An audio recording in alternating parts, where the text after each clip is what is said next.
civil society organization committed to the promotion of good governance and electoral integrity through advocacy and research.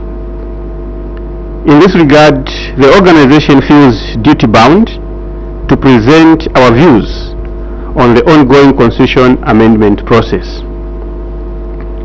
We wish to indicate that as an organization, we have played an active part in the discussion in support of the Constitution Amendment Bill number 7 of 2025.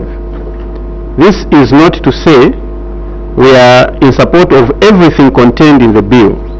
There are a few proposals that we have issues with, as shall be seen later in this presentation, Honorable Chair. Our submissions are hinged on the 13 areas or issues being proposed for amendment as follows. The first one regarding the replacement of Article 68,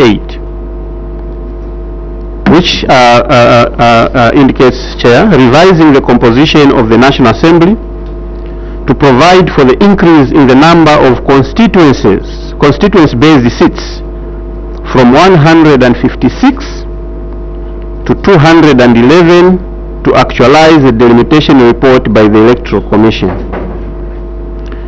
Chair, we wish to indicate that our take on this matter is that indeed Zambia's population has grown over the years, and that for the purpose of enhancing effective representation and promotion of decentralization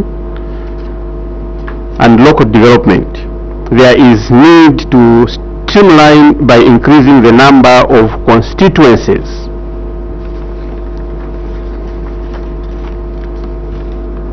On amendment of Article 47, which talks about revising the electoral system for election to the National Assembly to provide for a mixed member proportional representation electoral system to guarantee the representation of women, youths and persons with disabilities. As an organization, Chair, indeed we understand that Zambia being a democracy,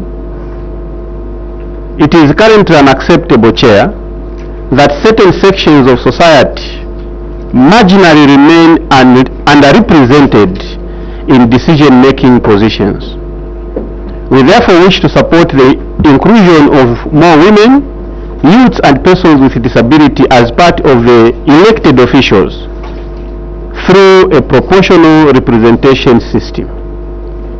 In this regard, Chair, we support the proposal of using the mixed member proportional electoral system, in which some members of parliament will directly be elected to represent constituencies, while the women, persons with disability and youths, among others, will be elected through proportional representation, in addition to the ones that are elected through the direct constituency-based seats. I wish to indicate, Chair, here that we are not saying now that we are proposing more women to be elected through proportional representation, therefore political parties should not adopt women. No.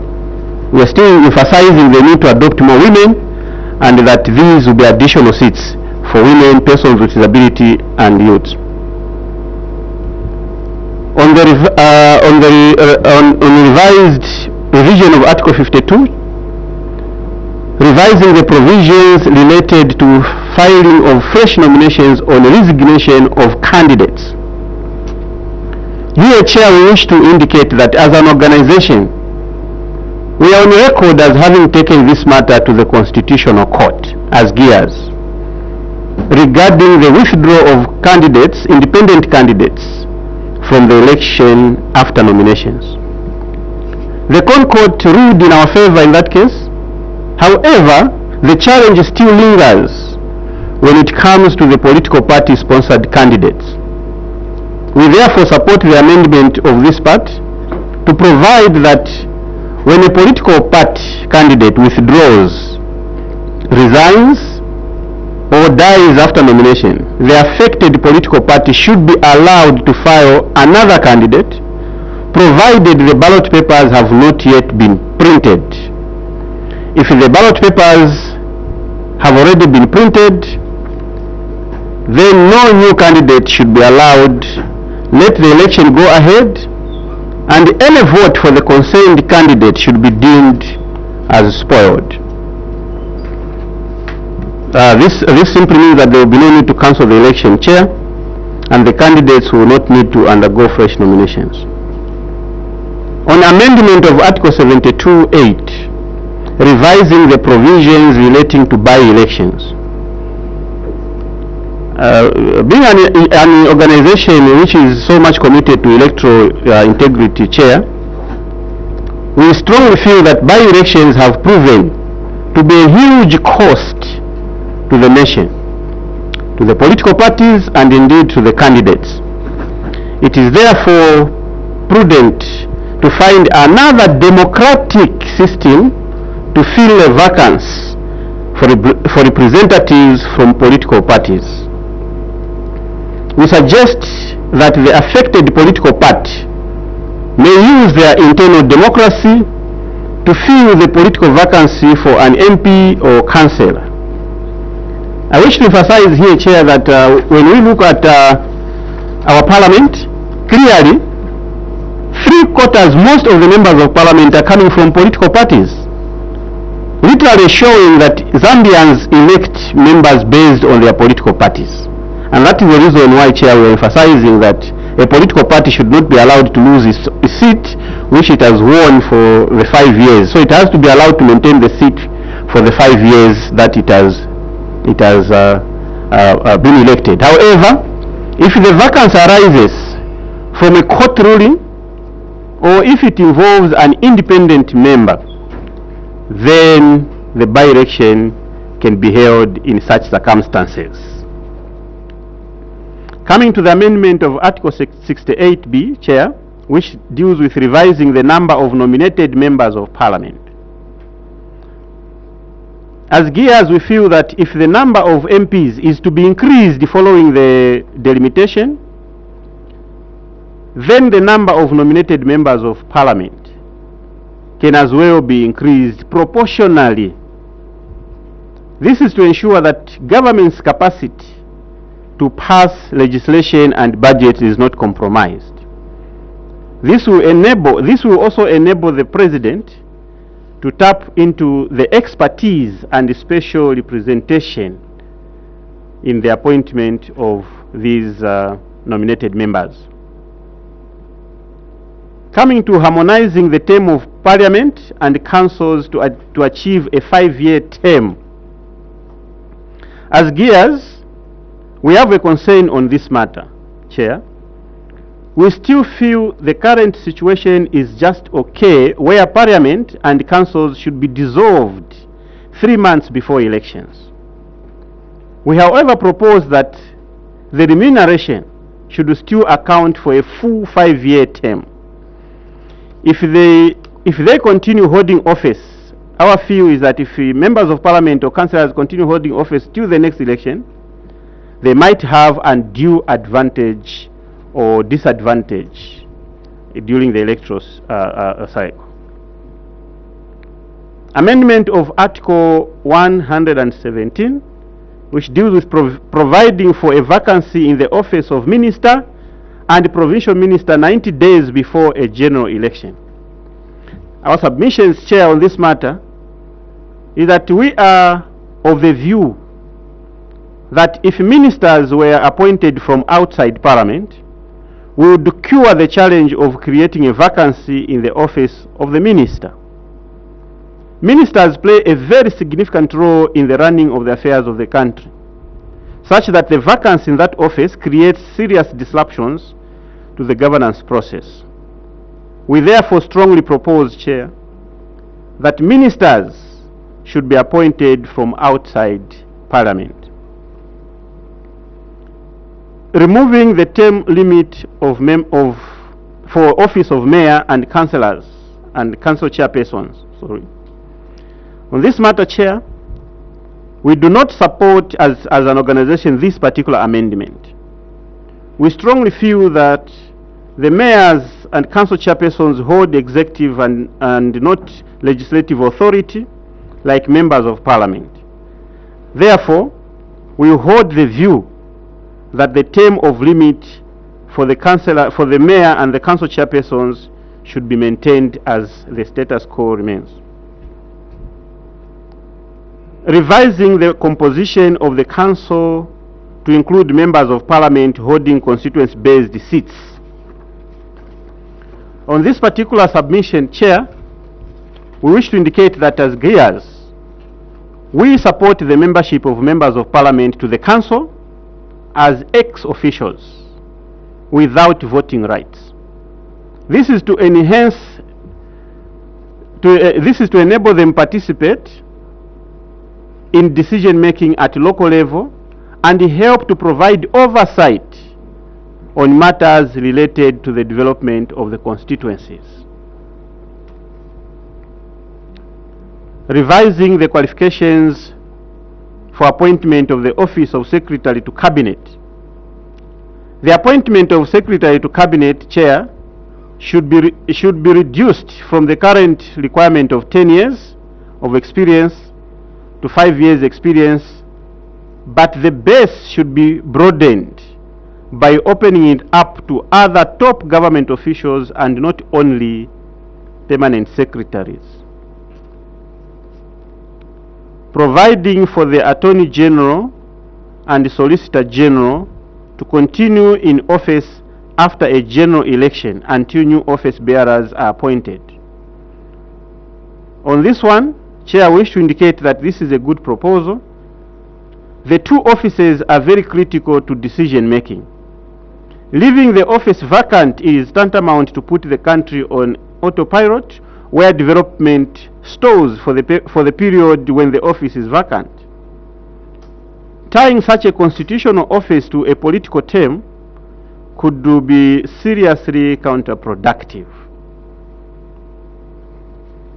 On revising the definition of the word child and adult, Chair, as an organization, we support this proposal, as there is no need for ambiguity when it comes to definition of terms like child and adult. The current definition of a child in the Constitution is not clear. The definition should be in tune with international standards. Amendment of Article 103, providing for clarity on the period within which an election petition shall be concluded. Chair, we have a dangerous precedent currently in which a petition was never conclusively heard nor determined by the decision, but the decision was made. We therefore support the amendment to provide for hearing and determining of the petition. We further wish to call for the establishment of special courts for handling election petitions. This will improve the discharge of justice. On that particular point, Chair, we submit to this honorable committee. Thank you, Chair. Gears Initiative Zambia, we thank you for your submission. Honorable members, that's the submission from the witness. We may now clarify his submission. Honorable Samaka, then Honorable Mngandu, that order. Thank you very much, Chair, and thank you very much, Gears, for your submission.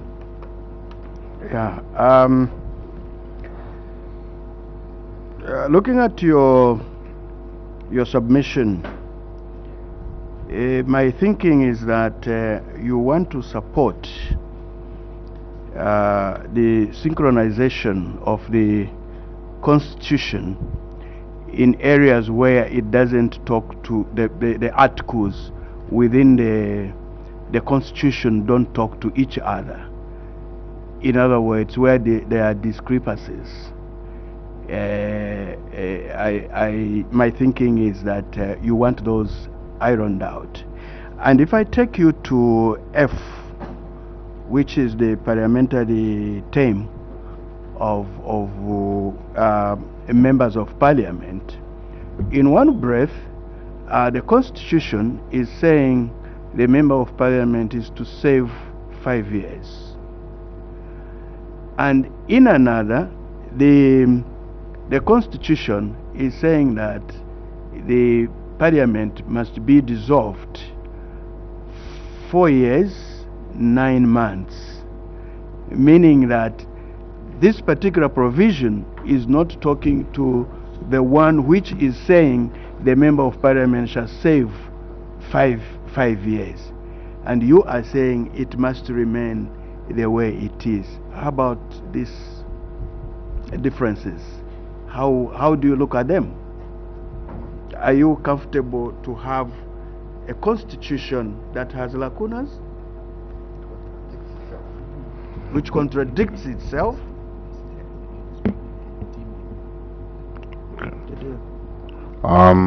Thank you, Honorable Samaka. The witness did say that there must be a dimming effect, but they will attend to you nonetheless, just for guidance. The Honorable Mngandu, the Honorable Nakoka. Witness, thank you for a very wonderful submission to the point and well summarized. I'll take you nonetheless to page 3 of your submission under item H, removing the 2-term limit for office of mayor and council chairperson. You've expressed your position in regard to this proposed amendments with specific reasons, and one of them is that chairpersons and mayors hold the executive and not legislative authority like members of parliament. Witness, in this country we do not have executive council chairpersons or mayors.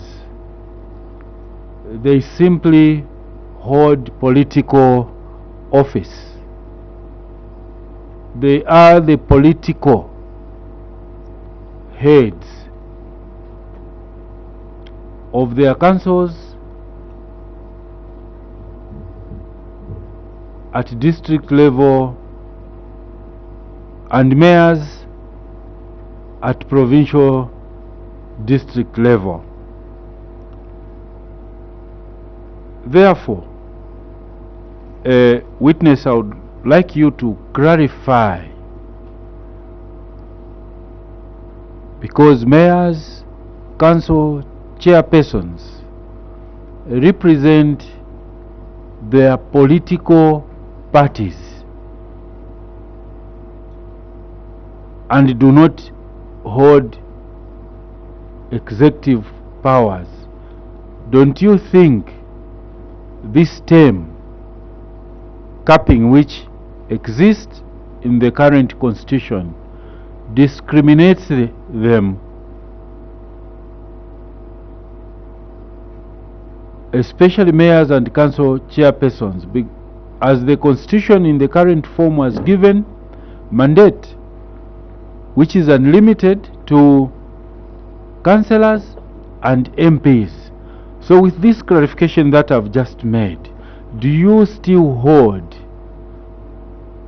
that the 2-term limit should continue? Chair, for the interest of the witness,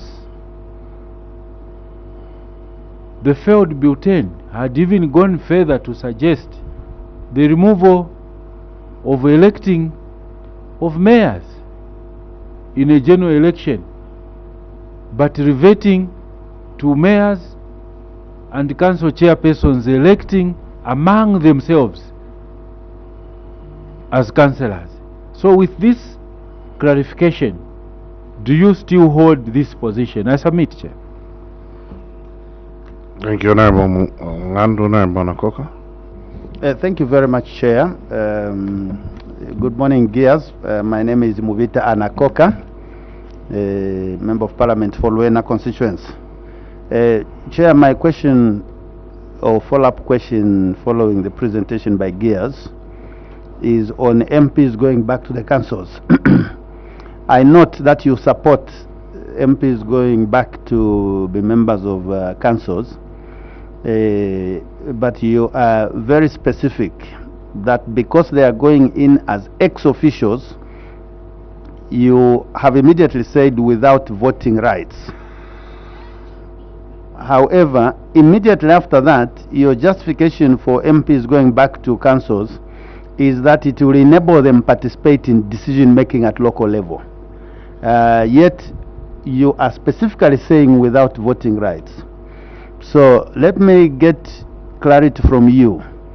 Are you saying without voting rights because you think ex-officials cannot have voting rights, or are you specifically saying for a reason that MPs should go there but without voting rights? You are making a submission that they must not have voting rights, yet you are saying they should participate in decision making.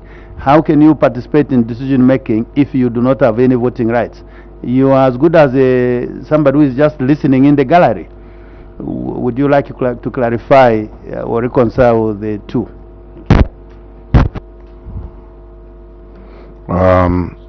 Witness, I hope you're taking note of those points of clarification. Honorable Kandafula. Thank you, Chair.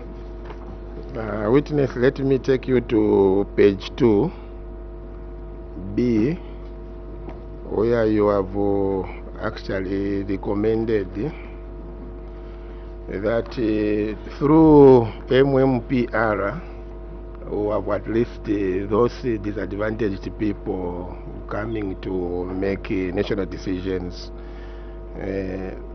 Have you thought of anything that probably you can tell this select committee on what basis or formula can this be done? Because they have been conflicting this, they are saying no through this system, the others through that other system. But any formula that or basis that you can tell this a select committee. Then the other one is on D, where you have talked of internal democracy. I think you should be aware, the same page, sorry, page 2 now on D, revising the provisions relating to by-elections. I think everywhere you go, democracy is expensive. But when you talk of the party doing this, this person, whoever can be appointed, do you think it can be that popular in that certain constituency? Because it will be like just the party imposing that person on the electorate. Thank you, Chair. Witness, you take note of that one, and the last one from Honorable Daka. Mr. Chairperson, I think it's on the same, relating to, that's D, revising the provisions relating to by-elections. Witness, don't you think that the system would be very subjective if you allow a system where political parties just expel, or maybe find all sort of reasoning just replace an elected member of parliament? Don't you think it's an unfair way to just replace an elected member of parliament? Because in your submission you have said political vacancies for MPs or councillors, you are suggesting that the affected political party may use internal democracy. Don't you think, going by the behavior or activities in most political parties in Zambia, as you are a Zambian, I know. So you look at the behavior of most of political parties, look at the internal democracy. Most with political parties, they don't demonstrating adequate democracy in their political parties. You find that maybe it's a single man political party, actually basically not even upholding the tenets or principles of democracy. Do you think as a country we have reached a stage where we can start using what you have proposed in your submission? I submit, Mr. Chairperson. Thank you, witness. You are free to respond. Thank you so very much, Chair. We'll share, of course, the responses with the Executive Director, but allow me to very quickly go to the first question, which was raised regarding the 5-year term. Yeah. Our understanding, Chair, is that members of Parliament actually serve, or would want them to continue serving the 5-year term.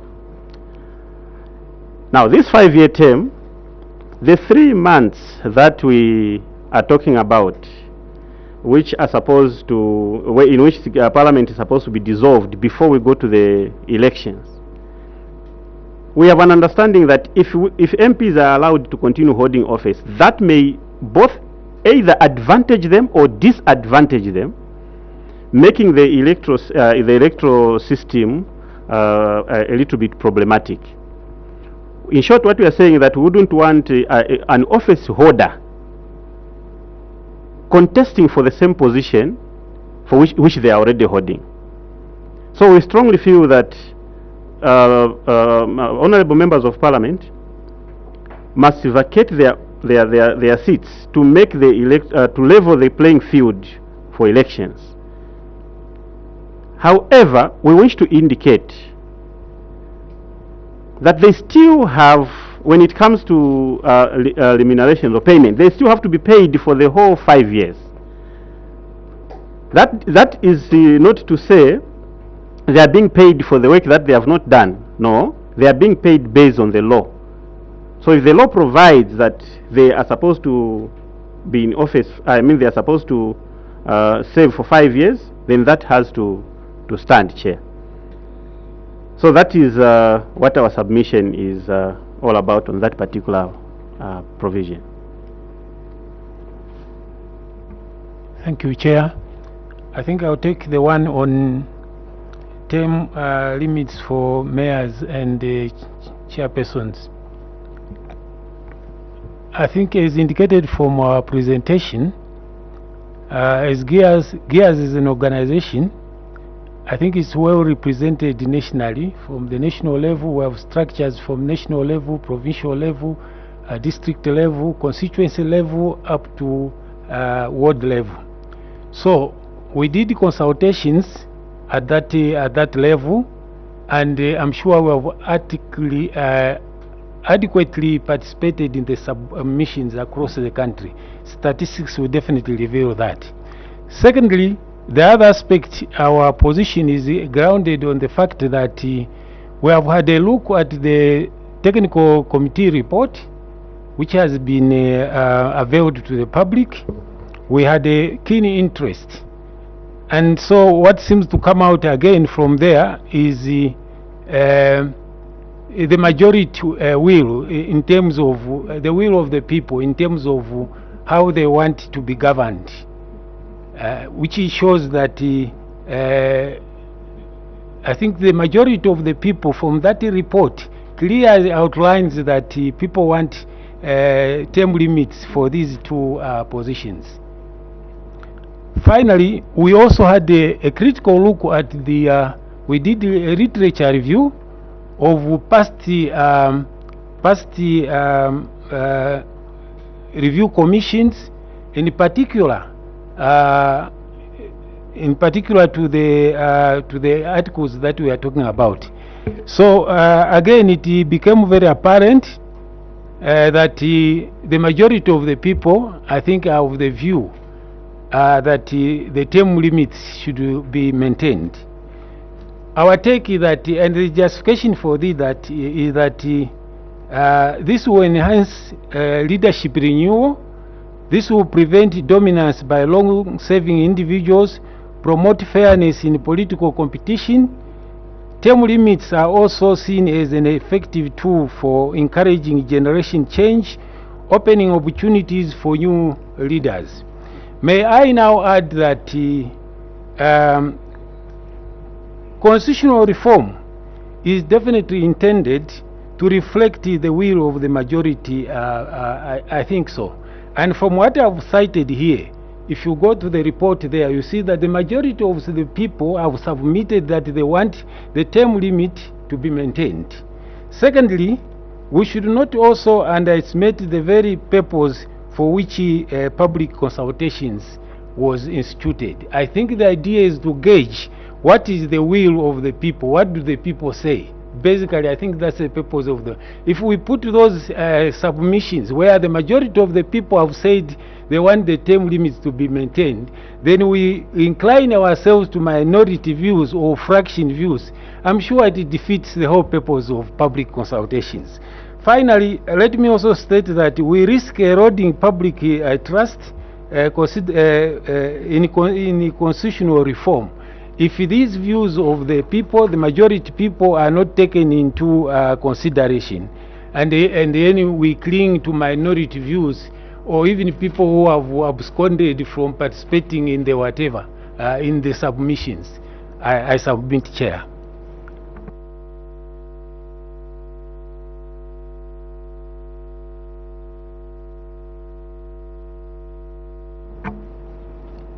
Maybe I can take also the one for members going to Parliament. Sorry, to Council, sorry. Our view was that MPs would definitely provide a big role in terms of oversight, but we wanted to stress the importance of separation of powers. We think that the key role of members of Parliament is to provide legislation and not to implement projects. I think I've also seen from time to time people, maybe councils being summoned here where they are grilled. I can imagine if the same people who are grilling them were the ones who implemented, then that becomes now conflict of interest. So basically, I think we want to stress the importance of separation of powers. That is the whole reason that we think that let the executive do the executive roles, let the legislative do their legislative roles, let the judiciary do their judiciary roles. I submit, Chair.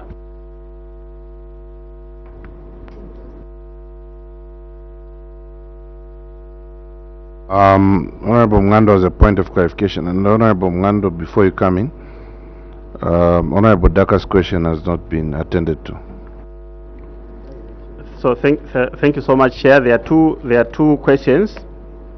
There are two questions that we need to respond to, and I should indicate that these questions actually border very much on our greatest interest as GEARS, because they deal with elections. The first one was regarding the issue to do with the mixed member proportional representation system. We indicated in our presentation, Chair, that the mixed member proportional representation system is simply meant to ensure the inclusion of women, persons with disability, and the youths in our parliament. And this is coming from the fact, Chair, that our country currently is standing at, if we are not mistaken, at less than 15% women representation, and that is not so much encouraging. And we have observed, we have tried our best as an organization to call on political parties to adopt so many women, but it hasn't been working, and therefore we realize that the only way is through constitutional reform. And if this is done, we understand that these women, youth and persons with disability will be additional numbers, as I indicated, to Parliament, in addition to those that might be elected through the constituencies. And the question was, which formula would we use to have these women and persons with disability included? From our end, Chair, and I want to take advantage of this question to clearly indicate that from our end, I think we have supported, and we made our proposals to support the 20 women, 12 youths, and 4 persons with disability. These numbers for the youths and the persons with disability, our emphasis is that they should still also be gender balanced. Now, to emphasize on this, we know very well that of course, there are countries that are using pure proportional representation system. For us, we are proposing a mixed member. meaning that we still have the constituency-based seats which should be maintained, and they get maintained, and then we get now to these special groups of people that have to be included in our legislative house. That is on the proportional representation. Then coming to the by-elections, Chair, I wish to indicate here clearly that, as we indicated earlier, we strongly feel that in Zambia, our members of parliament are elected based on the political parties they come from. We are very, very confident about that. And this is coming from the fact that in parliament currently, 3/4 of members of parliament are political party members. They are coming from political parties. And the political party must be allowed to hold a seat which they have won. They actually sponsor, political parties, they sponsor these candidates. They sponsor them. And then, from nowhere, they lose that seat, and they try to go and defend it, and they lose it. What I'm trying to look at, Chair, is which of the two elections would be deemed to be democratic? The one that was earlier won by a political party, and the one which the same political party has lost. So we're going to discover that a political party which has sponsored a candidate might end up losing a seat through a by-election, which we strongly feel is counterproductive to our democracy, because we can end up having all the other seats lost through a by-election if we are not careful, where political parties lose their seats, and then we go for by-election, another political party, and in many cases maybe the ruling party wins the seats, and at the end of the day we are going to create a parliament that might have predominantly members from the same political party. So we maintain the status quo of having political parties, different political parties in the house, if we allow a situation where the position of a member of parliament is held by the political party through the term which they actually have held. That is our. Then I think honourable member also indicated about the political party expelling. I think the constitution is very clear that a member of parliament does not lose the seat now based on the fact that they have been expelled from their political party. There are grounds for which a member of parliament can lose the seat, or the seat can be there are grounds under which a seat can be declared vacant. So those grounds still remain. So we are not in any way trying to come up with other ways by which a seat would remain vacant. The same provisions that provide for a seat to remain vacant remain, but how do we fill up that seat? So we are proposing to allow political parties to hold their seat. Then on issue to do with democracy in the political parties, Chair, we strongly feel that it is actually constitutional provision, in as much as we know that Article 60 has not yet been actualized through an act or through the political parties act. We strongly feel, Chair, that the moment that particular provision of the Constitution, Article 60, is actually actualized, then political parties will be required to exercise democracy within the political, because that is the constitutional provision. So based on that constitutional provision, then now we'll have strengthened our political parties in the country, and then use that now to fill up such vacancies. That is what we would submit on that one, Chair. Thank you, witness, for submission. Before I come to you, Honorable Ngando, I have intervention for the witness. Witness, if your submission is that political parties are the ones that win seats, why do we have independents that win political parties? They win people sponsored by political parties. If your submission is informed on that premise, why then do the people choose independent in certain instances? And the second one is that you are saying term limits for mayors must be maintained because you want succession. Is it the same in organizations? Why do you want to give politicians rapid succession when organizations, I don't want to mention gears, but organizations feel that as long as one is competent and is serving, and is meeting the criteria, they can serve for over 10 years. So I think politics must be treated, in my view, I'm not trying to convince you, but I want to pick your view on why you think politics is a vocation that can be known or known and develop expertise within 5 years. Then there must be sudden intergenerational, because a generation is not 5 years. So bank those. Then we have Honorable Mungandu to come. Okay, you can add Honorable Daka, then we'll get to Honorable Mungandu. Thank you very much, Chair. Witness, we have situations in Zambia where a member of parliament wins a constituency and his presidential candidate loses in that very constituency under the same political party. So I want you maybe to shed more light, taking into account what I've just submitted. Mr. Chairperson, I submit.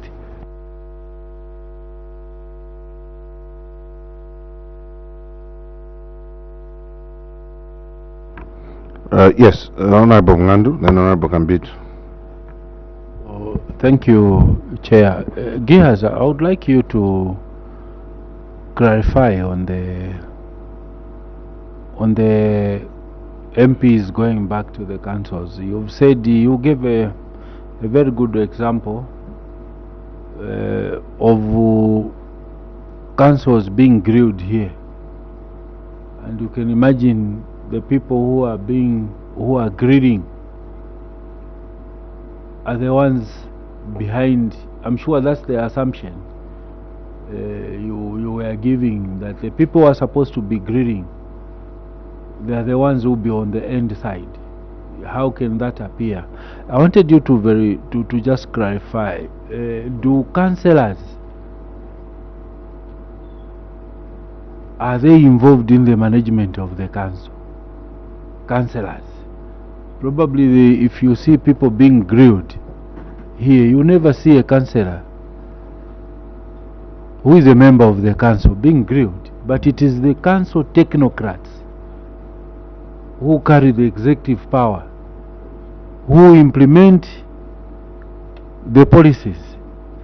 So I believe MP will go there as a councillor, will just sit, will not be involved in the day-to-day running of the council.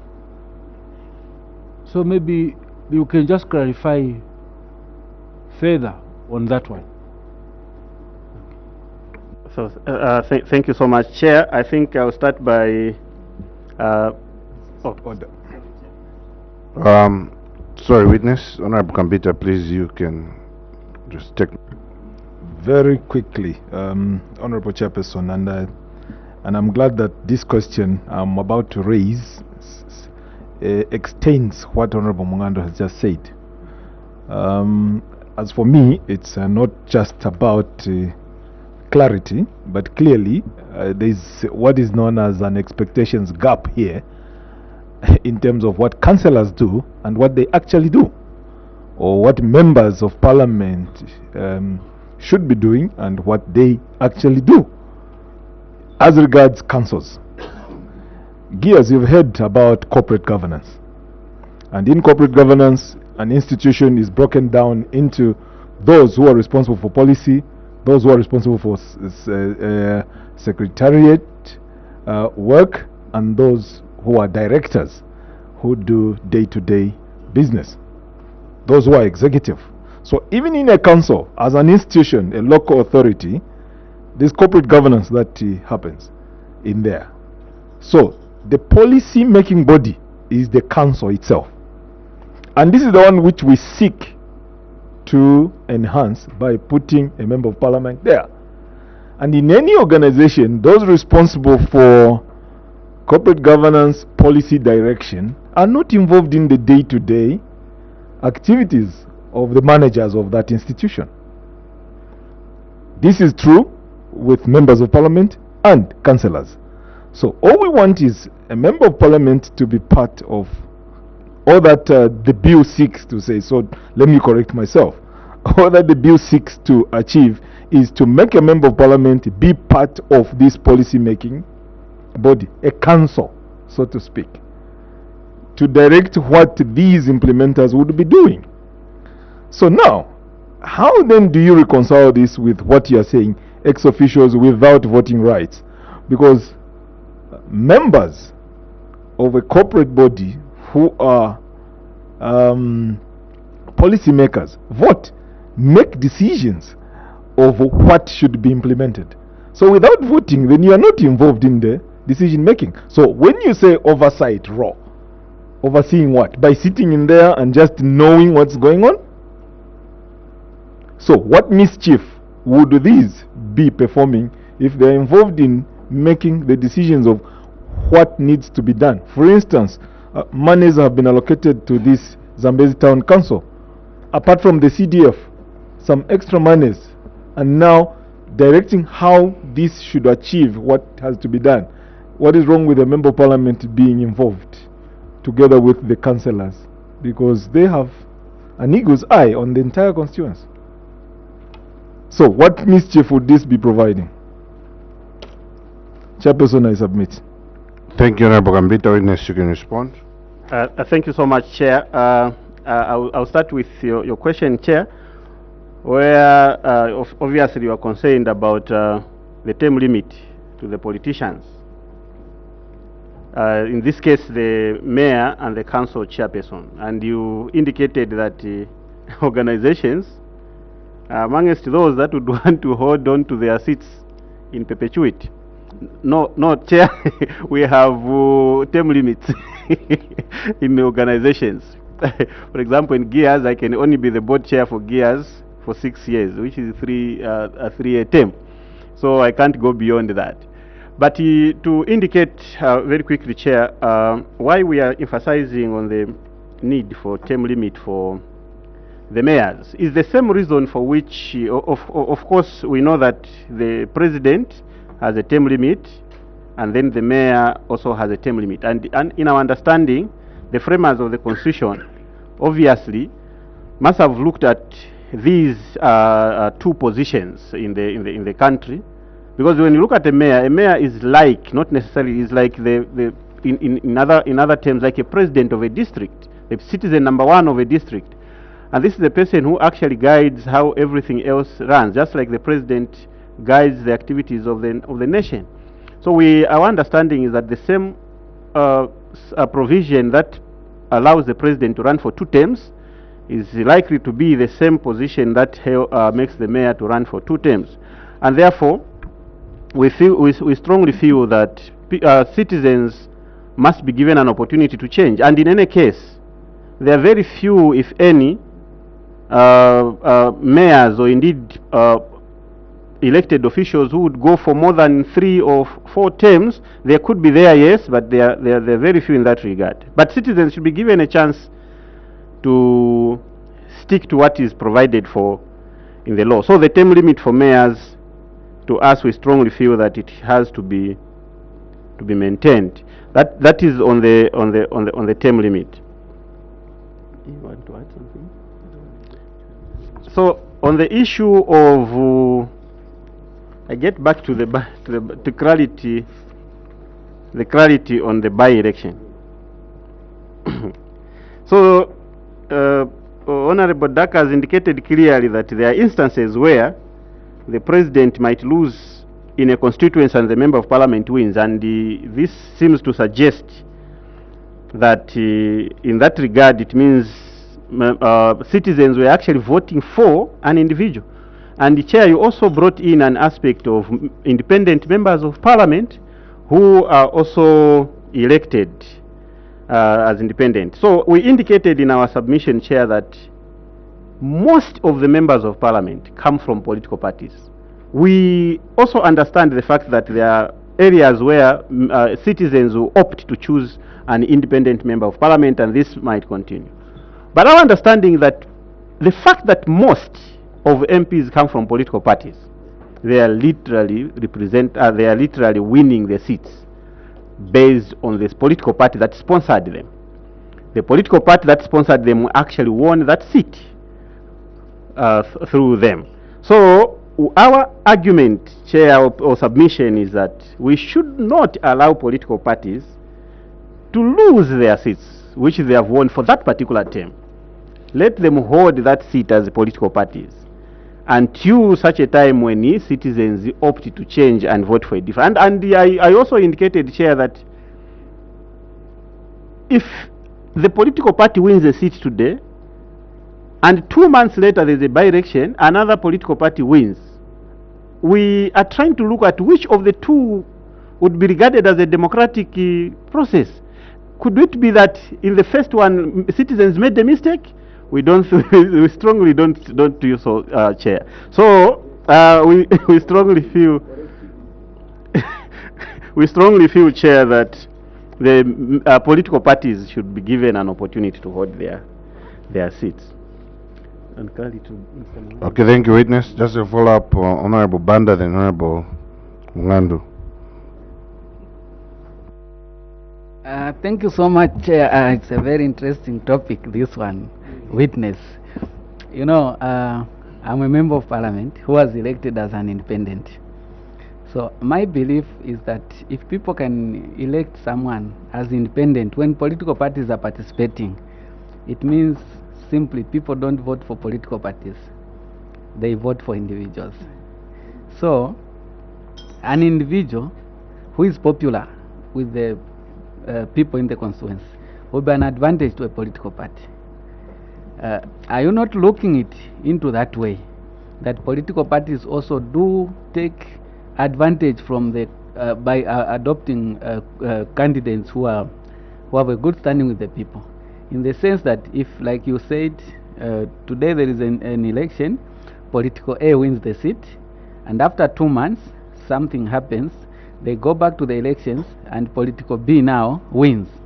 Are you not thinking in the angles that the change in terms of political party is as a result of the personalities that have been adopted by the two political parties, the one that earlier on held the seat and the one that has now come to win the seat? Chair, I submit. Thank you, witness. You bank this. These are the last questions. When you be guided to, as you will be guided to respond, that will be your last submission, and we will proceed to the next witness. I'm coming to you. Point of please just take note. We want to conclude the meeting, so we address the clarifications on this issue. Then you will respond. Honorable Mngandu. Thank you, Chair. I want to have 3 points which I would like the witness to clarify on the same matter. The first one, who holds the power to elect a member of Parliament according to our constitution? Is it the people or an organization? The second one, do you think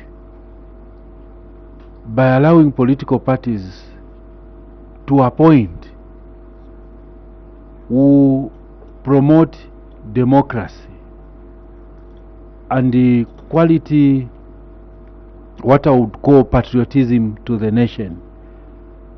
Because why I ask this question, Chair, maybe I want to qualify as a witness response. The quickest possible time, Honorable Member. Yes, let me maybe speak very quickly. What happens in a political setup?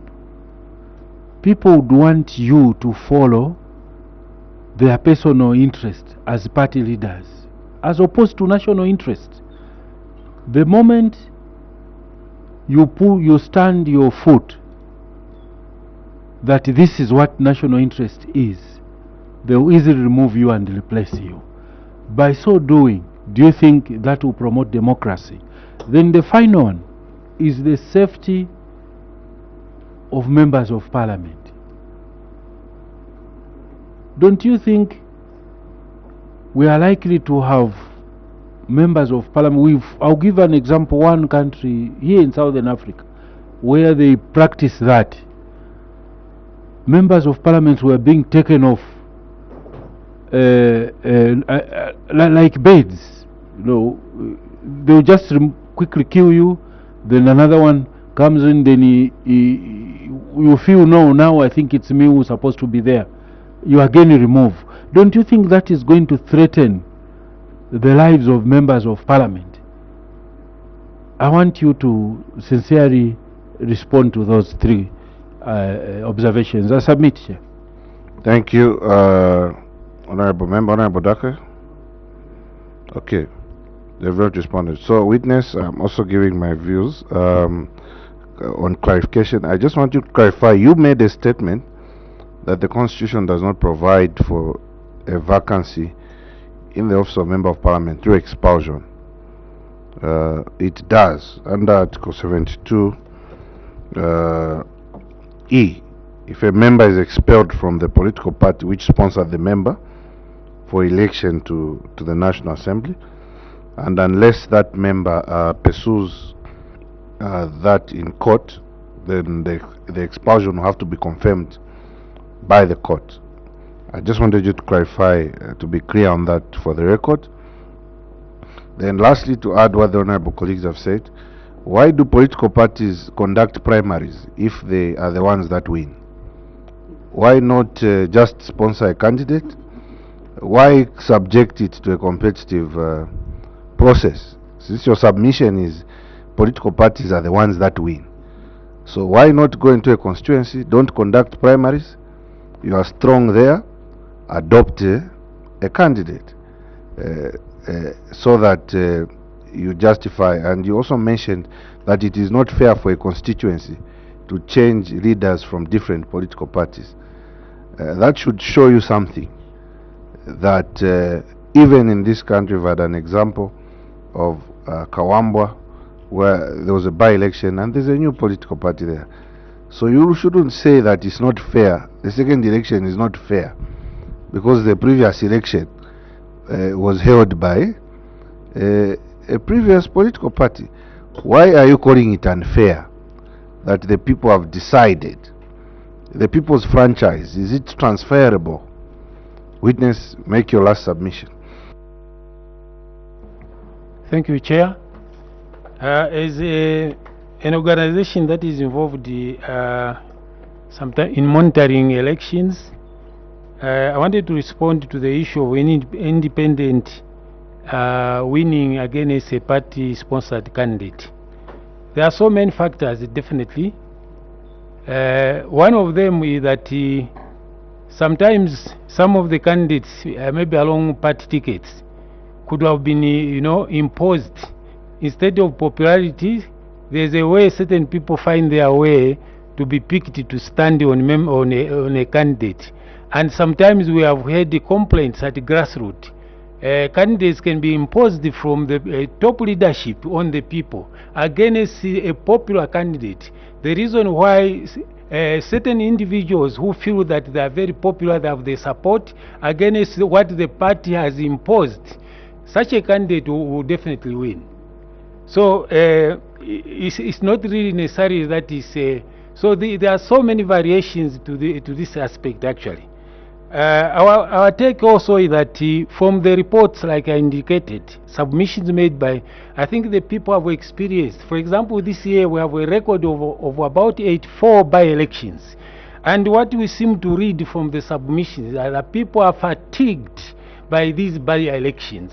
The citizens themselves, the voters, are saying there should be reduction. That is what we are reading from these submissions. They are fatigued by these, and they see wastage of resources by continuously. So they are not saying 100% we should cancel all by-elections, but let's try to make efforts. That's what the citizens are saying from the majority submissions. That's what they are saying. And we are going by we think that it is better to go by the majority of the citizens. Let me give a practical example. For example, we have, as a country, we have agreed that we go for the 50% plus one, and if you elect, and we have an election board which is the ECZ that supervises the election. If elections are conducted and we find a candidate recording 50% plus one, but then the election body feels that actually the second candidate is better than the one who has won 50 plus 1, and they recommend that, I think such a thing will cause chaos, definitely. So what we are only saying is that maybe it is better also to take the views of the people. The main reason why I emphasize, the more reason why this consultative process was conducted. And the people are saying they are fatigued by the by-election. They want a reduction, not to do away with them, but to reduce them a bit. Of course, the last point was on the safety of members of parliament. Maybe we take that one. Yes, honorable member, obviously is Sorry. concerned, which is. Oh. You proceed. Thank you so much, Chair. So we have also noted clearly, Chair, that there are also those fears to say, of course, worst case scenarios to say what happens when someone is a member of parliament as being threatened. And thank you for the correction, Chair, on the issue of expulsions. Yes, I really take note of that. What happens when a member of parliament are they not going to be killed or eliminated just to ensure that another one takes over? Our understanding, Chair, and to answer the question of Honorable Mngandu, who holds the power? Definitely the power is held by the people. The people in the constituency, they are the ones that have the power to elect the member. We don't want to take away, Chair, the fact that political parties use or invest quite a lot also in the election of their members of parliament. They do invest that much. So we still feel that political parties must be given an opportunity to continue holding their seats as we indicated. However, if it goes to an extent where the matters now go to deliberately expelling, we are trying to look at why should political parties continuously expel their members of parliament. Could it become a norm that every time political parties will be expelling their members? So we are not thinking in that worst case scenario, but our understanding is that we would strengthen our democracy if we allowed the House to remain with different political parties in there. I also want to quickly respond to the question that was raised by honorable member from Zambezi, who expressed worry on the issue of members of parliament being ex-officials in parliament, in the council. So looking at that one, our understanding is that members of parliament, right, like the way it is now, they are not members of the council, quite all right, and we feel we have a concern that, okay, if they can be members of the council but without the voting rights, what we mean there by not having the voting rights, this doesn't mean that they're just going there to sit. An ex-official holds a position based on the position they hold. So because you're a member of parliament, then you have to be in the council. And when you are in the council, based on the fact that you are a member of parliament, is to provide that oversight. And we are very sure that you can still provide that oversight, not necessarily by being a voting member. So we have a strong feeling that the oversight can still be provided. That is our clarity, Chair. Thank you very much. Witness, thank you very much for appearing before the Parliamentary Select Committee appointed to scrutinize Constitutional Amendment Bill number 7. We are grateful for your submission. Your submissions forms an important aspect of our work. Witness, you appeared as gears, not as the people, so your submission will be accepted as gears, we wish you well as you continue to execute your mandate as a civil society organization that focuses on the democratic space, and we would like to lift the immunity that we conferred on you as you began your submission, to allow you to enjoy the greater immunity outside there. Witness, thank you very much.